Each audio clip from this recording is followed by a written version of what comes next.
Imagine being 17 years old, thousands of miles from home, staring into the pitch-black maw of the Pacific Ocean.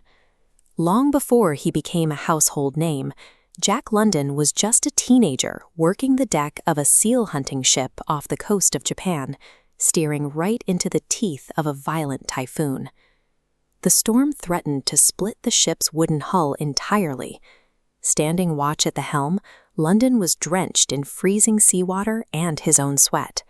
The skin on his hands burned raw from gripping the wheel as the ocean threw everything it had against the rudder. He stood there for hours. Driven by pure survival instinct and a stubborn refusal to yield, he wrestled the vessel through the tempest until the winds finally exhausted themselves and the water calmed. Nobody was around to applaud when the storm broke, but surviving that night became his first great solitary victory. It proved to him that he possessed a deep, unshakable physical resilience. Fast forward to 1893.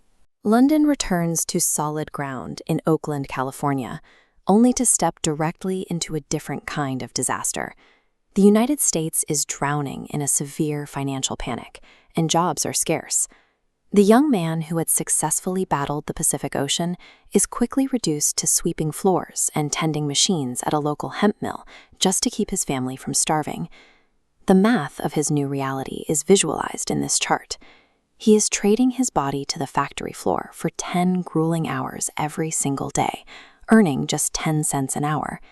At the end of his shift, all that bodily sacrifice yields a single lonely dollar coin. The constant, deafening roar of the factory machinery begins to wear him down. It is a slow, methodical grind that damages his spirit much faster than the violent ocean ever did.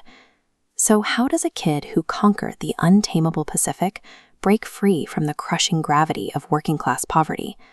The escape route arrives through his mother, Flora. Reading the local newspaper, she spots a small advertisement for a writing contest aimed at young adults under 22. The prize for the best descriptive essay? $25. Jack is completely dismissive of the idea. You have to view it from his perspective. He survived as an oyster pirate, as a sailor, and a mill worker. To a kid who only knows physical labor, sitting down to write an essay feels like a frivolous parlor trick, certainly not a reliable way to buy food. But Flora is relentless. She badgers and pushes him until he finally caves, agreeing to try and turn his lived trauma into a tangible commodity. He sits down in front of a blank piece of paper and works continuously for 3 intense days. The writing process requires him to drag himself back out to the ocean. He mentally returns to the middle of the typhoon, channeling the visceral fear, the splintering wood, and the burning in his hands into his vocabulary. He titles the piece Typhoon off the coast of Japan, building every paragraph out of his own physical endurance. Over those 3 days, Jack replaces the physical wheel of a ship with the metaphorical wheel of language. He is taking active control of his own story. The judges read the entries, and Jack is awarded first place. He is handed the $25 cash prize. This split-screen scale shows exactly what that prize money represented. On one side, 3 days of sitting at a desk producing words. On the other, nearly a month of deafening, bone-breaking labor in the hemp mill to earn the exact same amount. The math clicks into place. Jack realizes that a dollar earned with his mind provides a completely different kind of freedom than a dollar earned with his muscles. It was like blood to a wolf. He now had definitive proof that his intellect was the one tool sharp enough to cut him loose from the factory floor forever.